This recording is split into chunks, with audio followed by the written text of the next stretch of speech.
What's up, everybody? We're going to talk about something today regarding YouTube. As luck would have it, anybody who's watching my channel would know that it's a brand new channel, pretty much just over a month old, and I was so excited. I am still excited about it, but I was so excited last month to finally start the channel after honestly years, decades of thinking about doing something like this. And then it just so happens that 3 days ago, YouTube causes a humongous stir in the YouTube community, the content creator community, in which they basically move the goalpost. They change the requirements needed for monetization, basically, which I think, for a lot of people, the goal when joining YouTube is always about the money. I hate to say it, but I do think that a lot of people, that's what they're in it for, is they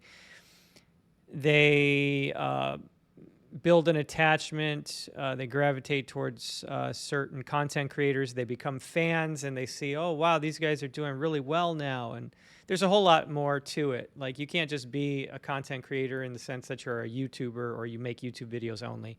There's a whole business aspect. There's a whole business regimen that comes along with that. And you have to have a good business sense. And you want to, basically be able to handle other aspects of what it would take to be more successful than just ad revenue on YouTube. But that's a whole other conversation. Let's talk about let's go ahead and talk about what's transpiring here with YouTube. So they go ahead and announce under their official blog that there's new opportunities to earn and changes to the YouTube Partner Program. I love how whenever there is a change within a corporation and they know it's going to have a negative effect on the user base, the fan base, whatever, the employee base, whatever, they always try to pull in their PR speak, corporate PR speak. And I love how it's the first two words out there are new opportunities. Oh, yeah. Let's talk about those new opportunities.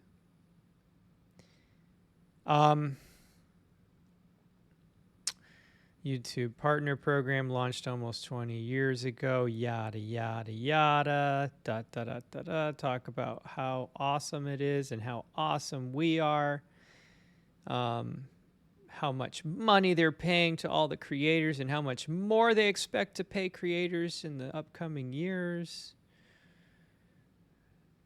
We are expanding Premium Lite to all countries. Good for you guys. YouTube Shorts. We're updating how we distribute Shorts revenue to reward creators who drive conversation and engage YouTube. So basically,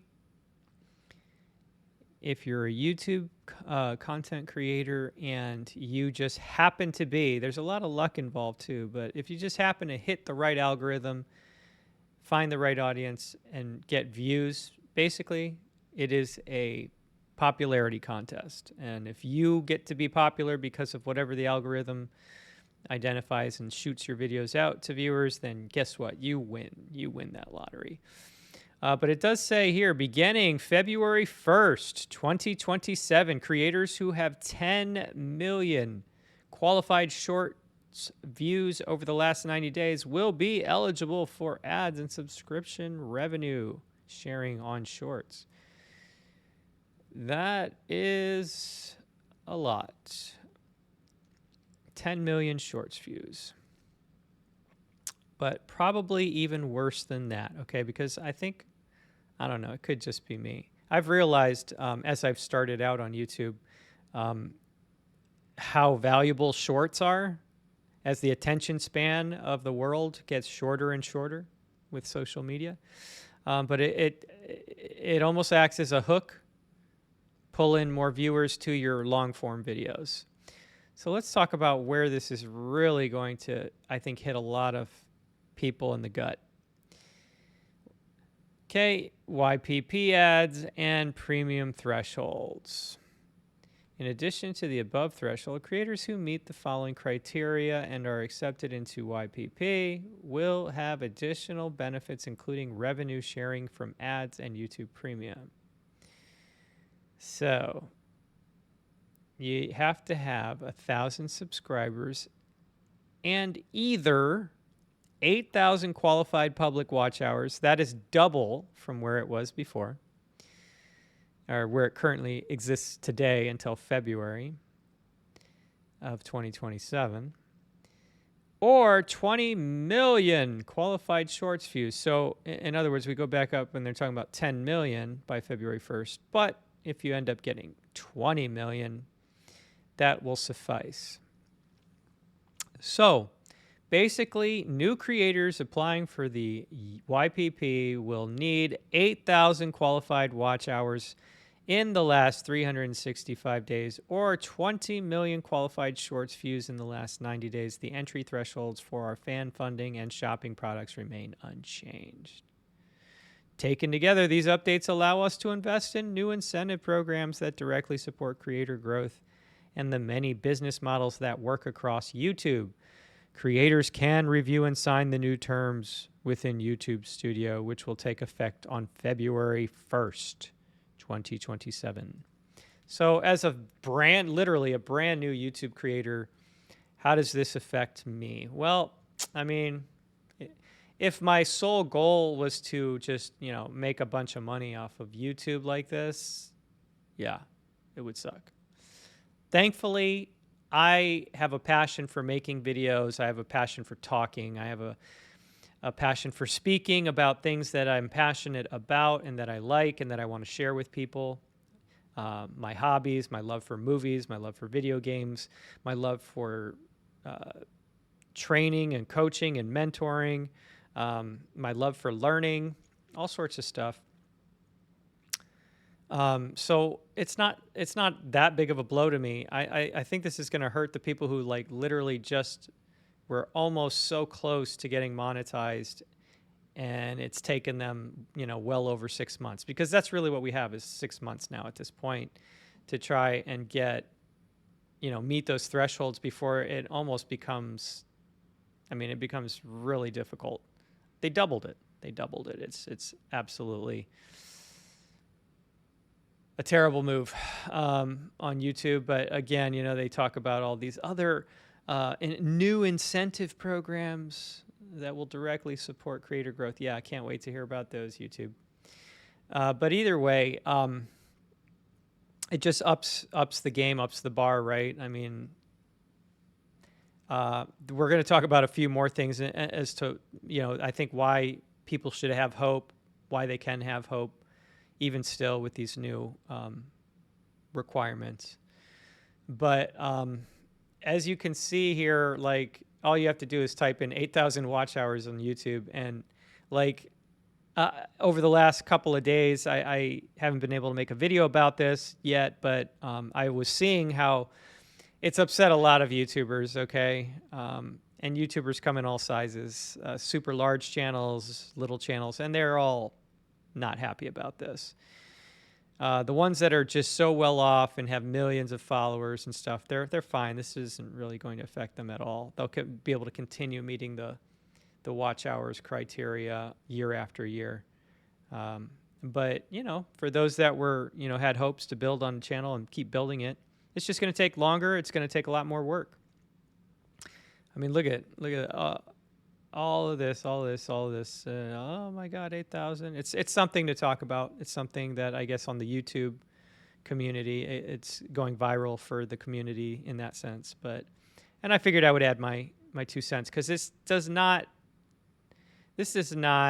upset me as much as some of these people who have been invested for a year or 2 years and have been really working hard at it to try and get to that 4,000 watch hours. So, anyways, I thought I would share, my journey remains the same. I'm just going to continue talking about the things categorically that are passionate for me, that I enjoy, that I think other people will enjoy, or, that share the same interests I do. I'll continue to talk about my life challenges, struggles, my journey, and the things that affect me. But yeah, it really sucks for those that just wanted to get in and get monetized and do the same basically with whatever their passions or topics are. But I came across this, and I guess because of all this stuff going on, and I consider myself now a brand new content creator and YouTuber. This came across my feed, and I didn't watch all of it yet, but I think we're gonna go. I think it's worth going through. This guy is just an average dude. He's an average, older man. He's 71, and he qualified for YouTube monetization in 13 days. So, and that's at the 4,000 watch hours mark. I think it gives hope to those that think it's just unobtainable to get 8,000. This guy did it in 13 days to get 4,000. And, we have 6 months. We have 6 months to get 4,000 and then get monetized. And then from there, obviously you just got to keep up and keep going. But, this guy, it's interesting. I listened to the first part. Let's go ahead and watch it, and I'll pause when I feel like I need to comment.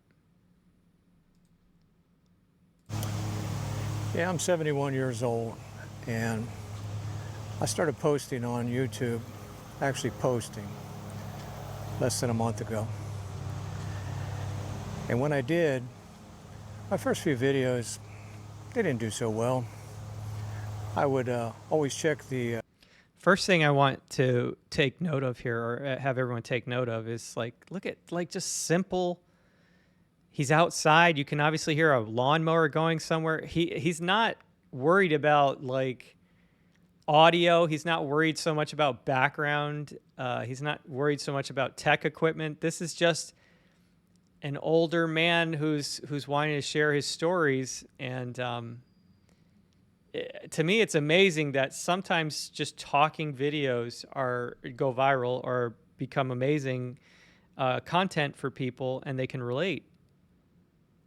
So let's keep listening. Analytics, because that's kind of what you do once you have that kind of situation. And I might have 4 or 5 or maybe 10 views. Nothing great. And then all of a sudden, I posted a video and it got some traction. And I remember going to bed that night and seeing that I had 49 views, and I was absolutely thrilled. And I woke up the next morning, I had 7,500 views. So I had no idea. So 13 days after posting that first video, YouTube told me I was qualified for monetization. And I don't think it's the story that you might normally hear. And I want to kind of share that with you right now. So if you hang with me, I'll tell you what I think. So I kind of made a decision that, yeah, I'm gonna go on with this YouTube thing. I'm gonna post some videos, and I'm gonna see what happens. That right there, what he just said, is the hardest thing. It's the hardest hurdle to get over, is to just decide to do it. Trust me, I know. I sat on the idea for years. I had a great full-time job for 14 and a half years. It wasn't always great during that 14 and a half years, but I got to a level where I liked and really loved my job. It was work from home. It was easy. I only had to travel twice a year, and I was making great money. But, life punches you in the gut and changes come about. Again, you don't ever foresee sometimes what comes your way, what challenges come your way. But so many of life's struggles and challenges, because they can really affect you mentally and just kind of stop some of your progress, you have to not let it stop your progress. And you just have to move forward. And I regret I do have regrets in life, unfortunately. But yeah, I regret not starting my YouTube channel way earlier. Like now that you get over the initial like, oh man, this sucks. I don't, I don't want. What it's like. Mainly the thing is what will people think? I think that's the question you ask. What will people think that I've started a YouTube channel? If they see this, oh my gosh, they're going to see that. I'm a pretty social person. I really am. I enjoy meeting new people, talking to people, getting to know their story and stuff. And so it was kind of like a no-brainer. And once I got past the initial like technical phase of having to set up all the stuff to do this, I didn't even need to. I mean, you realize that like, look, this guy's got his phone or something and he's outside. You can just start a YouTube channel with little or nothing. And this guy monetized in 13 days. Let's keep listening to what he has to say. And like so many of the people who talk on here about how to be successful, I figured I'm going to need 30, 40 videos before I get any traction at all. Now, if you're not familiar with YouTube and what the qualifications are, and I know many of you are, but you have to have 1,000 watch hours, 1,000 subscribers and 4,000 watch hours before you're invited to be monetized. And I figured, yeah, that'll take me a good 30, 40 videos, maybe more. I see people with 100 videos and whatever. Well, what happened to me, of course, like I said, was that I had one just kind of take. What's funny to me is I started about a month, almost a month and a half ago, and I busted my butt. Like every spare moment I had, I was trying to make videos and, make more and more videos. Because to me, it's a numbers game. I was having fun doing each and every one of my videos. I mainly do videos of movie-related content and video game-related content, along with some other personal things and stories. And but yeah, and it's so funny to me, like how I worked my butt off in that first month. This guy made like a couple videos in his first couple days. And, probably because categorically the topic he chose to speak about was just something that resonates and can hit with so many people that were looking at YouTube at the time. It's like, and I did a quick browse on this guy's channel. What his name is, hold on. He is Roscoe Jennings, retired. And he only has 5.31K subscribers. So that's, in the overall scheme of YouTube, that's not that much. Way more than I have at this moment. But, it's so good to see that just a regular older guy who wants to talk about life and what wisdom he has to share was able to just hit the monetization lottery, and he got monetized in 13 days. Let's keep listening. Take off. And before I knew it, it was way up there. And yeah, I achieved those 4,000 hours of watch time way before I achieved my 1,000 subscribers. When I say way before, it's not way before, but the watch hours came first. So let's talk about, I guess, what that first few videos look like. Again, 5 views, 10 views, and then all of a sudden it took off.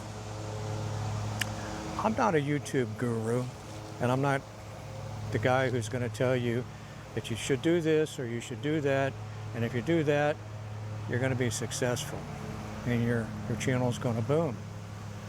I don't have that information. I'm not a guru at all, but I do know what happened in my case. What makes this guy relatable is he's flat out telling you what it feels like the truth, right? Not many people are vulnerable to say, I don't know nothing. I don't know nothing about that. And this guy's flat out coming out and saying, I don't know anything about the YouTube algorithms. I don't know anything about all this stuff that the YouTube gurus know. And he's just being honest with you. He did something that he felt was going to work or that might work. He tried it out and it worked.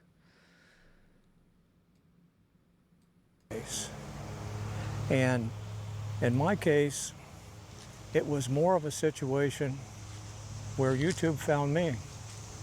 Or I shouldn't even say that YouTube found me. I should say the audience found me. And Right. YouTube, what they do is they go searching for the audience. YouTube's in business. They're in business to make money. They want you to succeed. They want you to be successful. They want people to view your videos. So the key to that, I think, was that they found my audience. I told you I would tell you what I thought happened. Well, that's what I think happened. So once you get monetized, or once they tell you that you're monetized, there's a wait time because they're always a little bit behind. And that can be a little nerve-wracking because once you get that message that, yeah, you qualify, you got to jump through a few hoops. They have to verify a few things. You have to verify that you are who you are, I guess. And I'm still waiting on some of this. I'm waiting on they verified who I was. They did that with a government ID that you could do online. And everything's kind of done through this YouTube studio. You can tell I'm not a pro at this. This is new to me. So they verified who I was with a government ID, and then they wanted to verify your address. So they actually send you a pin in the mail, snail mail. So I'm kind of still waiting for that. And once I get that, then I can put that in. But you can tell that this all happened really, really fast. I don't know if you know of anybody like this, but it's kind of mind-boggling to me. And I'm very grateful. I'm very grateful because I don't believe that it's something that I particularly did, other than find the audience. So those first few videos were real slow, and they never really did catch up. But what I did discover too is that once that one video kind of went, YouTube then could suggest another video. And when they did, those numbers started to climb a little bit. And then I made a couple more videos that also caught on. Now the one video went over 300,000 views. And then I made a couple of other videos and they did pretty good too. I have two more that have popped over 100,000. And a lot of it is, it's all about that YouTube feed, that YouTube homepage. So this is why I think you do build a library of videos. You build a library of videos so that YouTube can have something to suggest. You know, he's right when it comes to that. As green and as new of a YouTube user as he is, as I am, I think everybody does some research before they actually go live and do Facebook. But, you know, there was another video I watched in my research before starting YouTube, and the creator was saying, basically, think of YouTube, your YouTube channel is like a library that you start. You create a library. If you, metaphorically speaking, if you were to create like a physical store, or not store, but building that is going to be a library that you're going to offer the public. Well, if you only have like 2 books, right, you're not going to have too many people stop in and visit your library. Or if you do have someone stop in and they come in and you say, sorry, my 2 books are checked out, or they've already read your 2 books and they keep coming in to see if you're going to get new books, then your library is going to go out of business. It's going to be a worthless building, right? Like no one's going to want to come and see you because there's no new books, no new content. And that stuck with me. I thought like, wow, you know, so for me, my focus still is to build as massive a library of content, of videos, of just things that I love, passion. And, they can remain up there as long as the servers keep them up there. And then eventually one of those videos will probably resonate with an audience. And that will then lead to more and more views on the other pieces of content or, books in my library. So he's right. He's right in what he's saying. He's been thinking about it. It seems as he was hit with this streak of luck. And so good for him. And if your video resonates with a certain group of people or a certain niche, then they will put it on to another one. So that big video, it really catapulted things. And then the other couple videos after that, they sure helped too. So if you were watching this and you think maybe you're too old for this or you don't have a story, you have a story, and you're not too old for this. We all have a story. If it's what you want to do. Now, I don't think it's an easy road to take because there's some things that you have to do. You have to have time to make a video. You have to have time to upload the video. I don't find it real hard because I'm not big on the editing part. The only thing that I edit Agreed. is I might edit out the first part where I'm just kind of, thinking about what I'm going to do. And then maybe the last part. That's all the editing I've done. It's just a straight up. And oddly enough, it's funny. I agree with him 100%.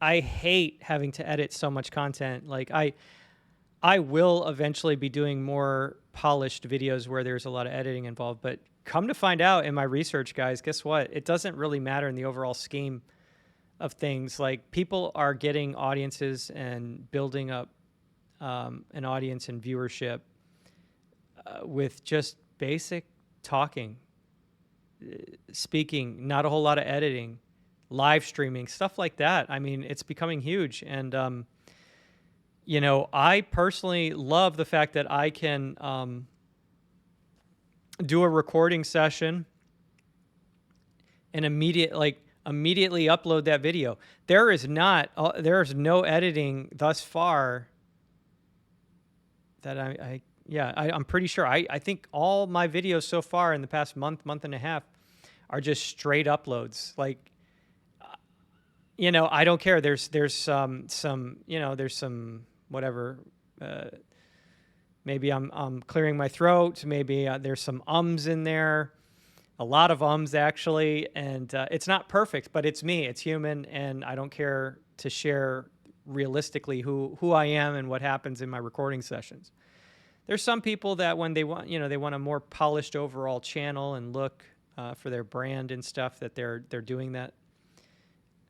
More power to them. It just, the more editing that's done is basically the more resources that are required. Your resources, or you have to hire people to edit if you don't know how to edit, and that creates more time spent, more cost, and just overall more expense.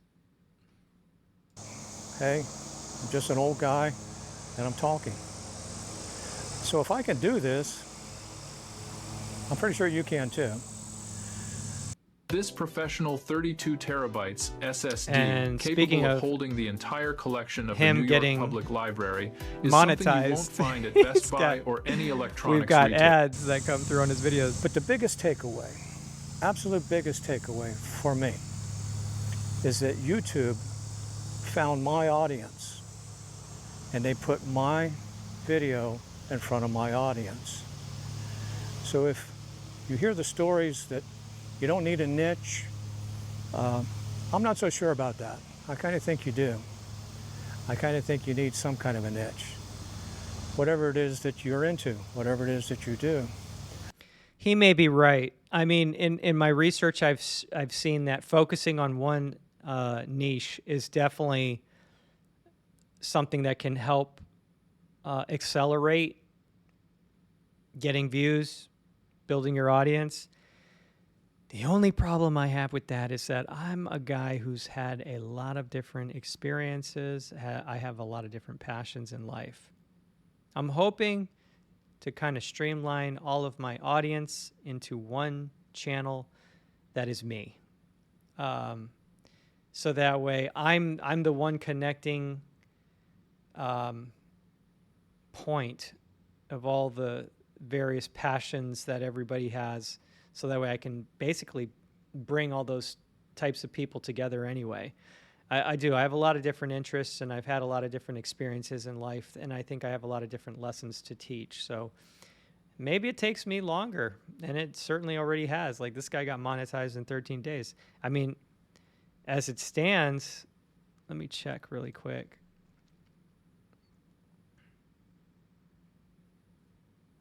Well, we'll do that after the video, because he says 3 weeks ago. He posted this 2 days ago. So this guy, yeah, he literally started his YouTube journey after me, after I did back on July 4th. And this dude's monetized already.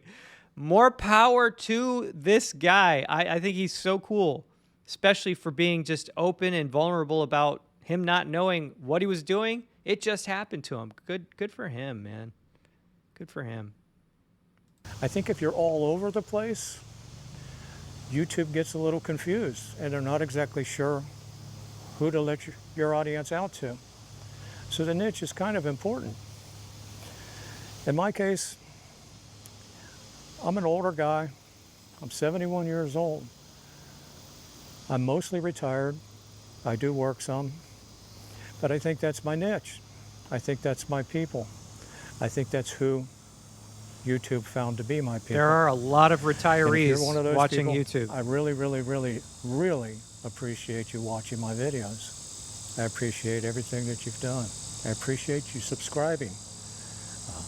The subscriber count right now for me is, today is August the 10th. I think I've got 4,600 subscribers. So what I found with that too is that because I always thought, well, you need 100,000 subscribers. Well, you can see, I didn't have 100,000 subscribers. I struggled to get that first 1,000, but I got it so fast. And now I'm not setting the world on fire with subscribers, but my content is such that YouTube has discovered my audience, so they show it to them. I hope you've hung with me this long. I'm certainly not bragging. I'm very grateful for what's happened. So with that, I want you to know that you could do it too. And think about your niche. Think about your audience. And once you've decided what your audience is, unless you're just doing this for fun, which it is fun, but if you want to succeed at this and eventually become monetized, think about your audience and create for those people. Create for those people, because YouTube gets confused otherwise. Now here I am kind of sounding like I'm giving you advice. I just think this is common sense. This is just common sense. That YouTube's in business, they want you to succeed, and they're going to put your video in front of who they think is going to watch it. If you hung with me this long, I really do appreciate it. I appreciate your comments. Please give me comments. Like the video if you can. And if you want to subscribe, that's great too. I really do appreciate your time. Thank you. Yeah, that guy is awesome. I really have to give him credit. I enjoyed watching him way more than any of these other how to be successful on YouTube content creators. Those guys are kind of a joke. There's so many videos out there like that, and it's guys that are way younger than him, and sure, maybe they know things about the algorithms and whatnot. Something about I grew up in the generation where I think it was probably the last generation where we were told to listen to our elders. And that's because, we grew up in the generation before social media and AI. And old people had a different kind of intelligence. It was life intelligence, wisdom. And there's just something about listening to an old person who's been through an experience, so long as they're genuine. I mean, there's older people that are they got some issues or whatever, but if you're listening to an older person who has lived some good life and they're being genuine and they're legitimately able to facilitate words and conversation in a good way. They're eloquent with the way they speak. I mean, I love that. I love that. It's just listening to that old guy right there was just it way better for me to listen to, with even with the lawnmower in the background, and the video's kind of overblown a little bit because of the sun and all that. Didn't matter to me. I enjoyed definitely listening to him and his experience and his story, more so than maybe there's another story that's more accurate to how to be successful on YouTube, with all the statistical data and settings you need to change on YouTube in order to achieve the goal. That was more human to me. I could relate more to that than I am these guys who get up here and have bar graphs and charts to show me, and then basically I've found with YouTube, like when you're watching advice videos of so-called YouTube experts and whatnot, they start off with the promise of what they're going to teach you in the video, and there's a whole lot of nothing for like 45 minutes to an hour. And then they ultimately, you don't really get the piece of information that's supposed to change your YouTube life. But I feel like that listening to that guy right there was helpful. It was useful. It gives you hope, especially when YouTube is now just upping the bar, so to speak, on what we need to do. So looking here, look at this. He doesn't have very many videos, right? Let's see, 6 minutes, 50 seconds, 6 minutes, 13 seconds, 10 minutes, 14 seconds, 5 minutes, 11 minutes, 8 minutes, 12 minutes, 8 minutes, 8 minutes, 5 minutes. He's doing videos that range from like 5 minutes to like 12 minutes. So nothing super lengthy. He's sharing stories. And again, he's right about niche. If we were to take a look at, let's see his most watched video, which appears to be this one. I'm 71 and have no retirement. Here's how I got here. See, the reason why this guy, I think, is resonating with an audience is because there are some people that they're in this situation. And there's a lot of people that are starting to, people are getting laid off. People are getting fired before retirement. They don't have money for retirement. And that is a scary thing. And they're sharing that experience to give hope to others. That's what I think builds an audience. And to kind of see, like, he's got tags over 70. So he's gearing his information specifically towards people in his age group. Retirement planning, retirement planning, personal story, life lessons, financial lessons, self-employed, over 70. He's doing the right thing, man. I think it's cool. And the fact that he just started and he got monetized as quick as he did, that's awesome. That's awesome. Good for him. So, yeah, I had way more fun watching his video than looking at all the young people complaining when they have so much life left to live, complaining about not being able to hit the 8,000 hour mark. You got a lot more time than this old guy at 71 years old, and he did it. So don't complain, guys. Yeah, it's frustrating. Don't we wish we could always have everything the same forever? Some of us. Not me, but keep the bar low so everyone can achieve the goals. No, that's not how it works in the world. The world is a tough place. It's a place of grit. So that is my video on the YouTube changes. I'm just going to keep doing what I'm doing, hunker down, keep making videos and content. Obviously, if you're watching this and you've got this far, maybe you're interested in doing your own YouTube channel. Go for it. Start now. You got 6 months to hit the lower 4,000 public watch hours mark. Or maybe you just want to do it because you want to share your stories with the world.